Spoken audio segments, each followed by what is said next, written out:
Good evening, everyone, and thank you for joining our Advancing Health webinar this evening. So tonight we are learning about the difference between IBD versus IBS. So we're going to talk about symptoms, treatments, and more. My name is Kayla Thomas. That really doesn't matter much. I'm just here for a couple of minutes to go over some basic information and housekeeping rules before I turn things over to Dr. Derrick Eichele. So first of all, just a reminder, this is a general discussion. This is for informational purposes only. So if you have any questions that are really specific to your own health or your own medical condition, you do want to save those questions for your primary care provider.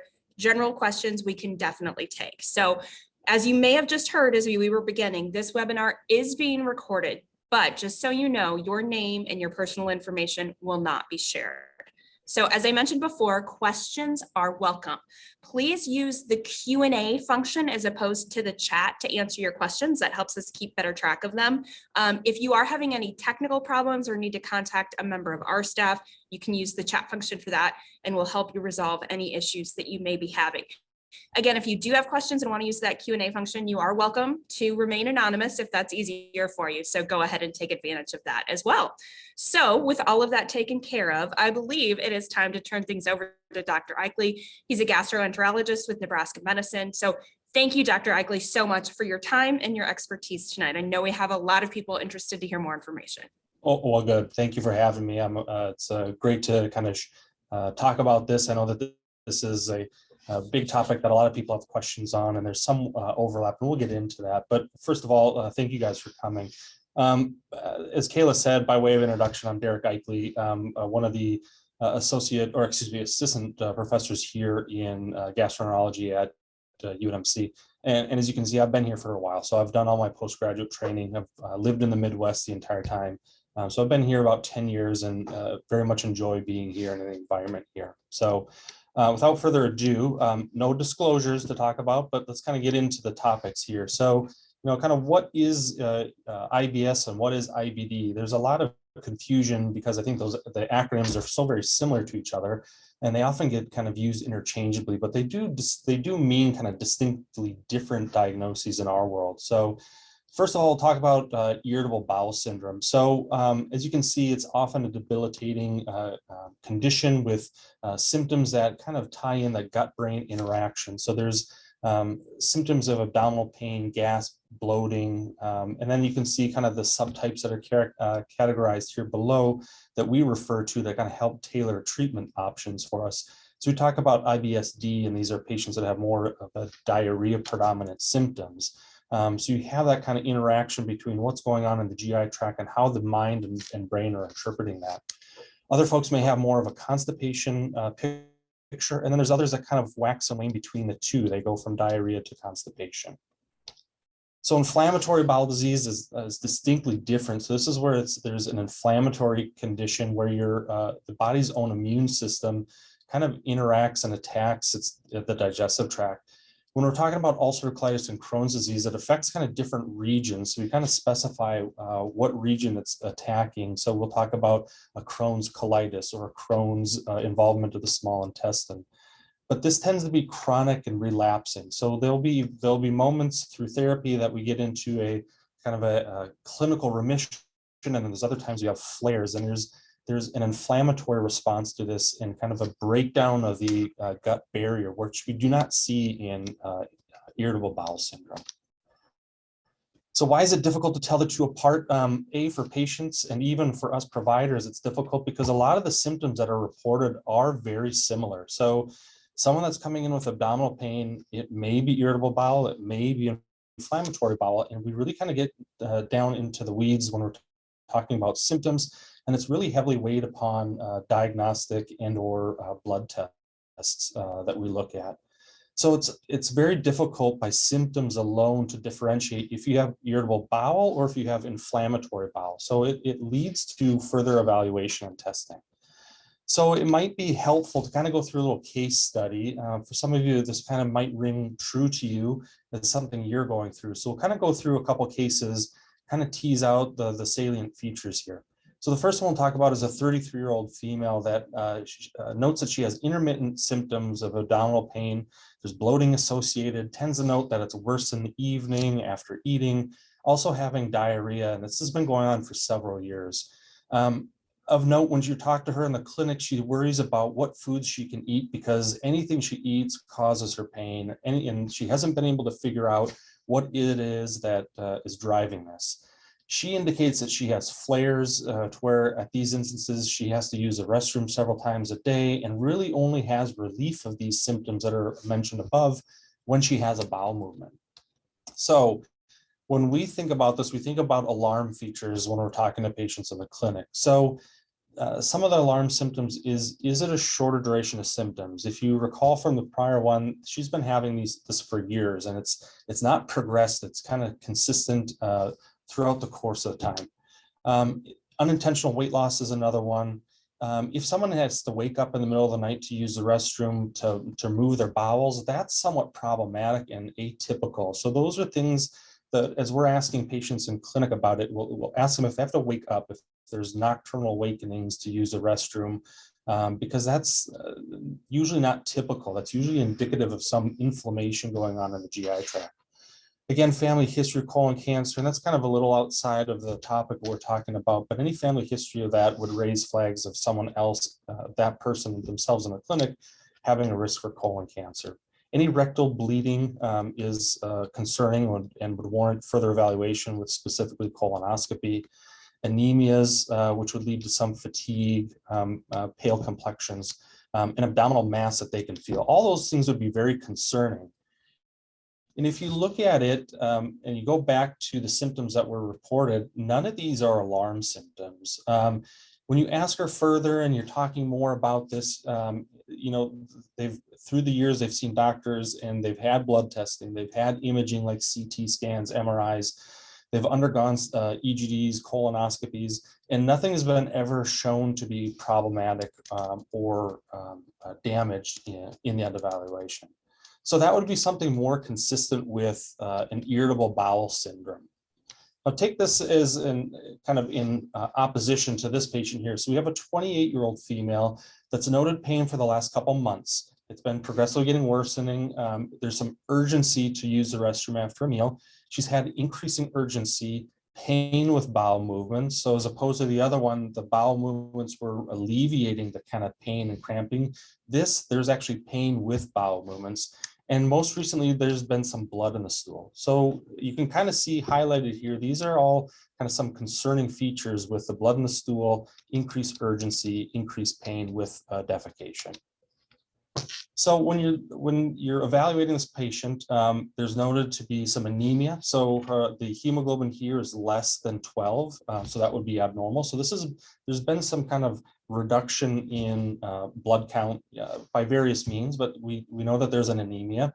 The C-reactive protein is a biomarker. It's a blood test that we can look to see systemic inflammation. So this is elevated. It should be usually less than 1 or less than 1.5 based upon the laboratory value, but this is significantly elevated, as well as a kind of a more specific inflammatory marker out of the stool that looks at inflammation of the colon.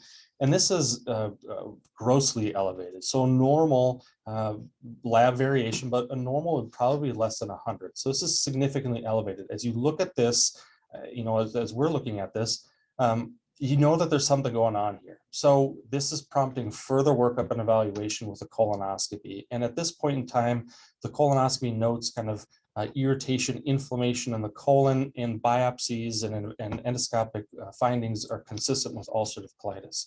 So hopefully this kind of helps kind of tease out or kind of shows kind of two different sides of what's going on here between irritable bowel and inflammatory bowel, and where symptoms themselves really don't tease it out, as well as kind of the diagnostic evaluation. Okay, so just to kind of reiterate, differentiating inflammatory bowel disease from irritable bowel. So irritable bowel is not typically associated with rectal bleeding.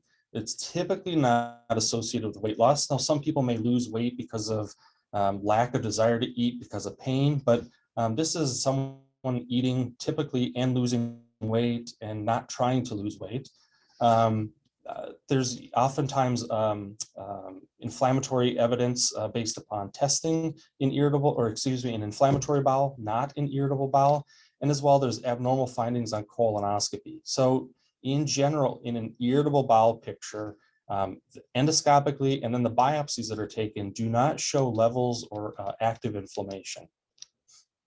So when we look at irritable bowel guidelines, so the American College of Gastroenterology just came out with this last fall, kind of an updated guideline in terms of how we look through and kind of practice and treat patients with irritable bowel. So one of the things that they recommended, and this is actually very helpful in a clinical setting, is if you check a fecal calprotectin, so that's stool test. If you check that, if you're suspecting that someone has irritable bowel syndrome with diarrhea, and you're kind of contemplating, is this inflammatory bowel disease? If that fecal calprotectin is normal, that somewhat reduces the risk of it being inflammatory bowel disease and really kind of pushes you more in the direction that this is more irritable bowel syndrome, because there's no evidence of active inflammation in the colon. One of the treatment options that we often talk about, and we'll kind of talk a little bit more about this, is this FODMAP. There's a lot going on out in the media talking about different diets, but one of them that's shown to be helpful to reduce kind of global symptoms, so reducing abdominal pain, bloating, diarrhea symptoms, would be this diet that kind of reduces sugars that can be fermentable by the bacteria in our gut. So this is looking at kind of multiple chain, so oligos, multiple chain, 2-chain, single-chain sugars, and then the polyols refer to sweeteners. The other thing, there's specific laxatives that would be beneficial in patients with constipation, and then also the use of rifaximin. So it's a non-absorbable antibiotic that helps kind of shed some of the bacteria that may make some of the symptoms better in relation to diarrhea in the patient that has IBS-D. So FODMAP itself, we were talking about this earlier, and there's some very nice apps that you can find in any of your app stores. So like the Apple iStore or the Apple App Store, you can go and search FODMAP, and there's a couple of varieties that are in there. Some of them you have to pay for. The one that I really like is the FODMAP A to Z. And in that FODMAP A to Z, you can type in the food. So if you take an example of a vegetable, if you type in carrot, it should kind of color code it green, yellow, or red. And a carrot would be something that would be easily digestible. It shouldn't cause irritation in relation to sugars. Now, fiber content, that may be a separate topic of eating too much may kind of lead to that due to fiber content. But from a sugar content, the ones in the green tend to be easier to digest and gentler on the stomach or intestinal tract, not leading to some of the gas, pain, and bloating. Shifting kind of the diet towards those food choices may make an improvement. There's a study that looked at it, and about 75% of patients, when they kind of combined all these studies, had improvement in symptoms, not elimination, but improvement. So shifting gears to inflammatory bowel disease. So again, here you're having a prolonged inflammation of the GI tract. And here you're having what I like to say or refer to as structural damage. So you're having damage to the wall of the intestinal tract, where you don't see this in irritable bowel. The two varieties that we often see and talk about in inflammatory bowel disease would be ulcerative colitis and Crohn's. Differences here, ulcerative colitis tends to be confined to the rectum and then out through the colon. So it's confined to the colon itself, not involving the small intestine. Where Crohn's disease can kind of occur anywhere through the GI tract. So anywhere from mouth to rectum, you can have an involvement.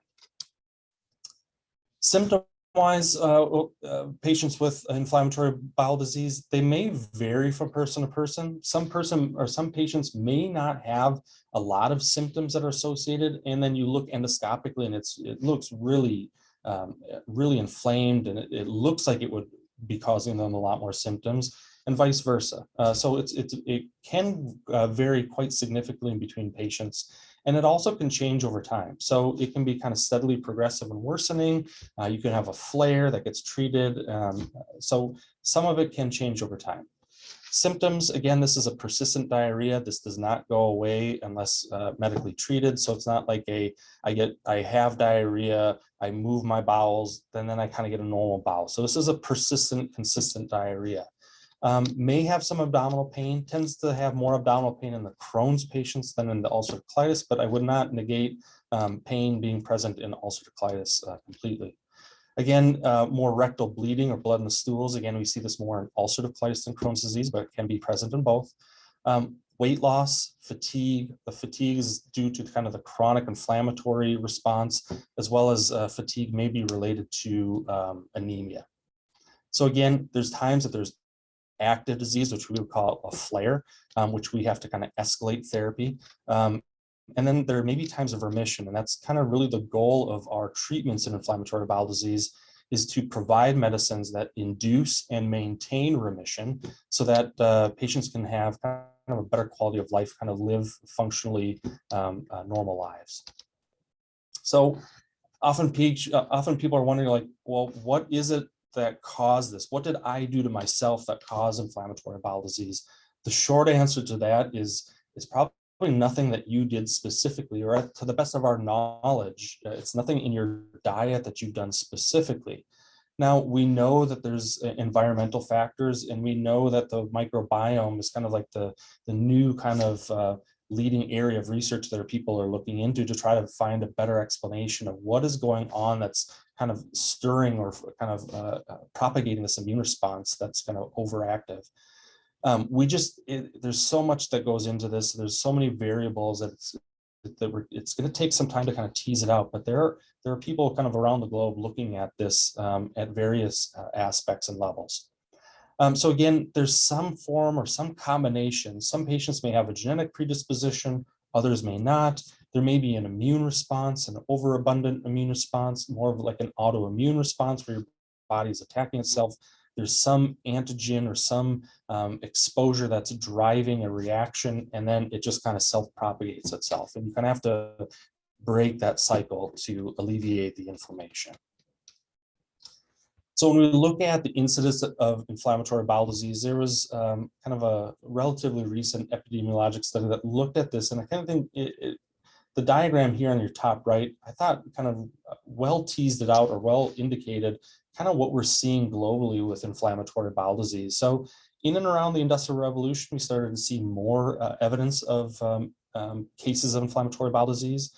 And in what we would call the westernized world or Western countries, we saw kind of an escalating incidence and increased prevalence of this. And now we're seeing this in kind of newly developing industrial countries. So Southeast Asia, where there wasn't a lot of this 50, 60 years ago, we're now seeing more of an incidence of it. Again, in the US specifically, there's about 60,000 cases that are diagnosed newly per year, so incidence. And then the prevalence, there's about 3 million patients on average that are dealing with this, living with this on a daily basis through the United States. So it's somewhat uncommon, but I would venture to guess that there's a lot of us out there that know someone that has this condition. Again, it also affects kind of the younger ages. So we tend to see this starting kind of in the early teens, sometimes even before 10 years of age, but often in teenage 20s. We even see this up into the 80s as well. So there are patients that we do see here in clinic that newly diagnosed later in life. It is present kind of throughout all stages. So what is it that we would do in clinic? So if you were being seen for evaluation of inflammatory bowel disease at our new IBD center, kind of these may be things that will be talked about, discussed, and looked at to try to figure out if this is actually inflammatory bowel disease, or if there's pre-existing, already known inflammatory bowel disease. These are things that we would look at to monitor remission or monitor for flares. So we'd be looking at various blood tests, one example being that C-reactive protein as evidence of kind of systemic inflammation. Stool tests, so we may look for infection that may be driving worsening symptoms. We would also potentially look at the fecal calprotectin that looks at colonic inflammation. We may talk and discuss timing of endoscopic procedures such as colonoscopies, at which point in time we would take biopsies to kind of help figure out, is there worsening inflammation? Is there remission, hopefully? And then sometimes we will be looking at imaging studies as well, using CT scans or MRIs. There's times that we can't get to the area that's affected with our scope, so we often have to rely on cross-sectional imaging, as mentioned, to get an idea of what's going on in that small intestine. So we kind of talked a lot about things that are going on, kind of problems, but I guess I want to leave you guys with a bit of optimism. So this is a nice little schematic looking at therapeutic options for inflammatory bowel disease. So if you look in the early 2000s is when we kind of started seeing or started using the new medications of Remicade or Humira, so infliximab or adalimumab. So these were early 2000, 2000 to 2005. A couple of years after that, we were seeing different different agents that were kind of brought to the market. But then there was really about a 10-year lapse before we had other medications that really made it to market that were having significant improvement in the treatment and lives of our patients with inflammatory bowel disease. So you can see in that kind of the middle of the schematic, in those 4 years, we've had a bunch of medications that are being looked at. So biosimilars, which are like the originator drug that was approved like infliximab, and now we're having a biosimilar.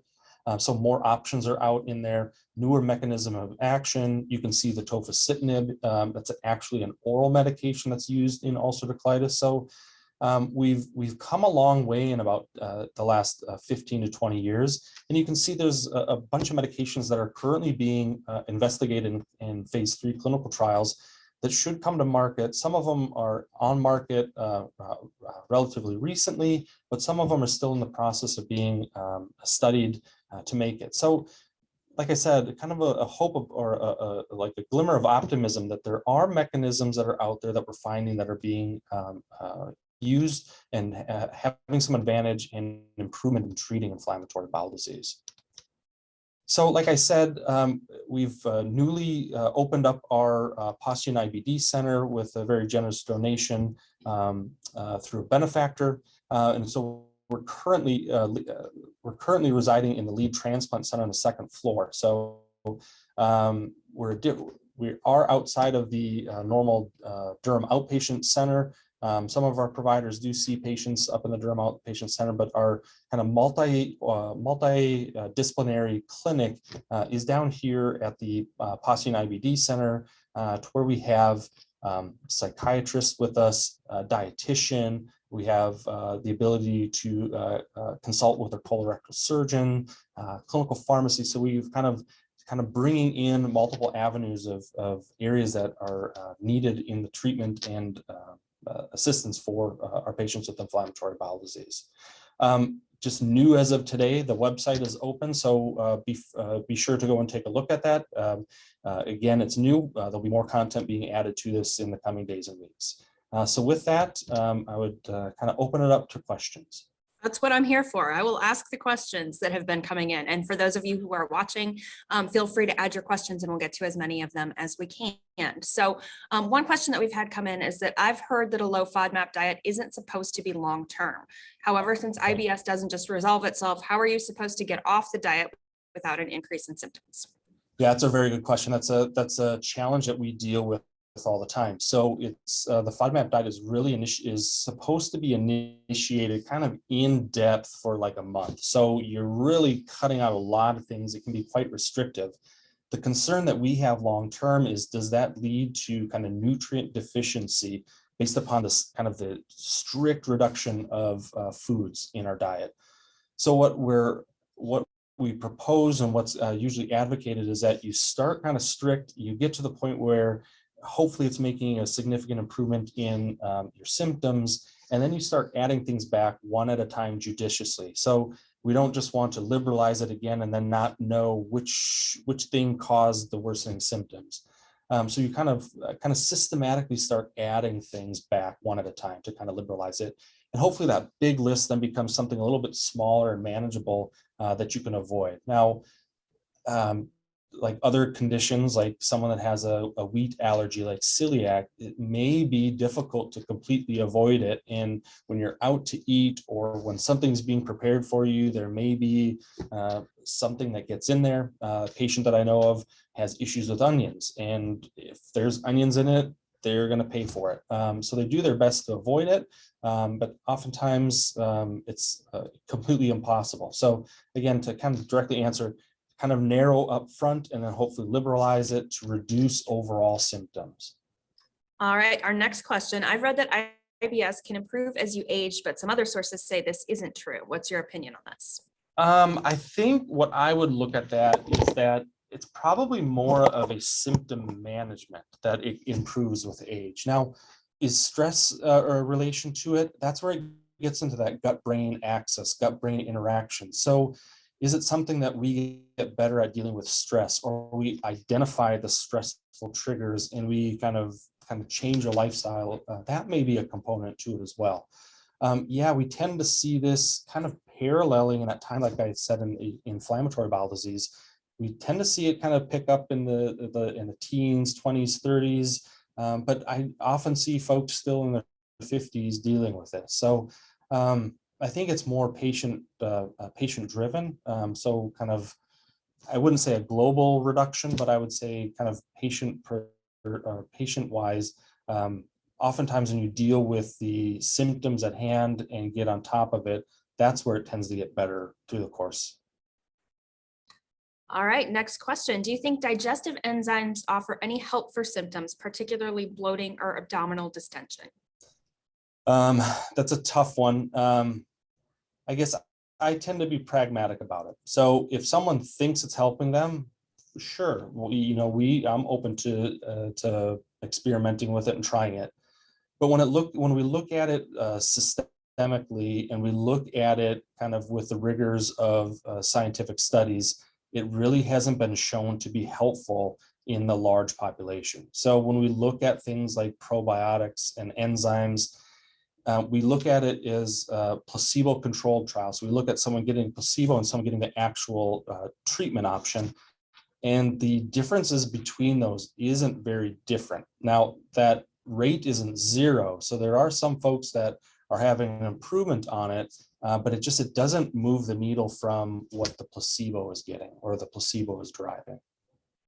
Plenty more questions coming in. How do gastroenterologists choose the right biologic for IBD patients? Oh, Are newer ones safer than older ones? Yeah, that's a very good question. And this is where we're trying to get more towards a precision medicine. So that's, if you're looking at articles that are coming out and conferences, they're talking more about precision medicine in inflammatory bowel disease and trying to get to a point where you're finding the right medication. Now, some of this is dictated based upon insurance and their kind of algorithms, but we always, or I guess I should say, I try to talk with the patients in the clinic about these are the medical options, and that list that I showed you, we kind of go through a chunk of those and say, we have these different classes, these medicines fall into it. These are the differences between it. These are the pros and cons, the risks and benefits of each of them, and trying to make a kind of a joint decision with the patient of what they're willing and able to take as a risk, and also take as a potential benefit of the medication. So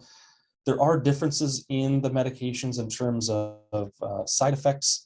There are differences in kind of different, we call it phenotypes. So someone that has fistulizing Crohn's disease, we tend to kind of favor the anti-TNFs like the infliximab and adalimumab or remicade Humira. Some of the studies indicate that those are better. If someone has other comorbid conditions, that they're on other medicines that can be immune suppressing, we may kind of tailor those medicines alternatively so that one isn't as systemic, like a vedolizumab or Entyvio. But that's a very common thing that we talk about, and it's a constant discussion. And again, it's also a collaboration that we often have with our clinical pharmacists, that they can provide some of that education as well through our clinic. That's where the multidisciplinary approach Yes. definitely comes in handy. Yes. Any idea what causes IBS? There's one entity that's been well described, and there's some folks that may, I may say something like, oh, that's exactly what I experienced. So there's one that we call a post-infectious irritable bowels. So there's some GI bugs, some GI infection that set off a cascade, and they say that they've never been the same ever since. So they get this kind of shift in their gut microbiome, and they have a change in symptoms. So sometimes that post-infectious time frame is days and weeks, sometimes it's months, and for some patients, unfortunately, it never goes back to the way it used to be. So folks are looking at like the gut biome and seeing if that has anything to do with it. So the hard part is it's not necessarily just the bacteria or the organisms that are there, but what byproducts are they making? And they may be some that are noxious chemicals that cause some of those irritation to the gut, that stimulate the kind of the nervous tissue and are interpreted as painful or bloating. So we're not there yet. Again, there's a lot of people looking at this. This is a huge problem, not just in the US, but worldwide, that causes a lot of pain for patients. And there's numerous professionals that are out there looking at trying to figure out better answers to these questions that we just don't have a great answer to. All right, we'll take about 2 more. So what are the best types of fiber supplements or fiber options? Some cause more bloating or discomfort than others. So what do you recommend? So when I'm talking to patients, I'm often talking about something that you can titrate easily. So it's not necessarily a fiber that's better than the other. So we often talk about like psyllium fibers, like people are often used to a Metamucil. It's not that the Metamucil or a different one is worse. It's probably what you're starting off with. So you want to start at a low dose. So I usually say like a half a teaspoon with water and do that for a week or two, then go up to like a teaspoon and slowly titrate that up for your intestinal tract to get used to the extra fiber. The dietitian that we have here in the clinic, we were just talking about this earlier this week, and she had asked the question about, well, what about, what is it now? Flaxseed, taking flaxseed and grinding that up and using that as a fiber supplement and using like small doses and escalating it. And I was like, I haven't heard of that being used before. In her practice, she's seen that work well. By all means, if it works, great. But it's often not necessarily the type, but kind of the dosing of it. And then are probiotics recommended for IBS patients? Again, I guess I'm pragmatic about it. If a patient thinks that it's been helpful for them, by all means, continue it. But again, when it gets to the clinical studies, when we put it through the rigors of like a placebo-controlled trial, it hasn't been shown to be helpful. I guess the one analogy I look at is that we know that there's about 1,000 different species of bacteria. Now you're taking a probiotic that's one of those species or one of those strains. So the chance of one bacteria affecting the milieu of 1,000 isn't that great. But again, there's folks that it works for them, it's helpful. And again, by all means, if it helps and works, try it, use it. Gonna sneak a couple more in. Which Sure. of the IBD conditions have a worse prognosis, UC or Crohn's? The Crohn's patients tend to have very difficult disease. Now, ulcerative colitis is somewhat curable. So if you remove the colon, they don't have the disease. Part of it is you're trading one problem for another, though. So we really do our best to avoid surgery at all possible. And the advent of some of these biologic medicines that we alluded to has kind of really moved the needle. So it has been helpful. But someone that has a severe ulcerative colitis that involves the entire kind of length of the colon, I wouldn't say that they would feel, they would probably feel just as bad as some of our Crohn's patients. But Crohn's patients, they do have a very, like the fistulizing Crohn's disease, that phenotype is very difficult to treat and often requires surgery in instances or kind of changing medicines because they've lost response. So in my practice, I would say the fistulizing Crohn's disease are the ones that tend to be the most challenging. But I've had ulcerative colitis patients that it's a long period of time before you're getting them back to their baseline. We have a whole new IBD center. Yes. Obviously, there is a huge need for this. And the reason why we do these webinars is so that people don't have to be embarrassed to ask questions. Sometimes these are things people just live with or are afraid to ask their doctor about. So just having seen some of the patients that do finally come to you or have been trying things on their own, what's it like when you can finally give them relief? It's a hard day when you go home and then there's someone that's still struggling. So those are the ones that bother you. It's very rewarding once you have someone come back in the clinic that has been doing well on a medication. So it's a challenge, but it's, like I said, it's quite rewarding to see someone kind of turn the corner, get better, and kind of get back onto a kind of their normal quality of life that they're hoping for. Well, thank you very much for your time and your presentation. If anyone has questions, absolutely, that we did not get to, you can feel free to submit those through our Facebook page. Again, the website is brand new, just in time for today. So you can go to nebraskamed.com, just search IBS, IBD. There's a brand new article on our website that's got information about this clinic and who should seek it out. So again, thank you for joining us. Dr. Eichele, thanks again. Absolutely. Take care. All right. Have a great night, everybody.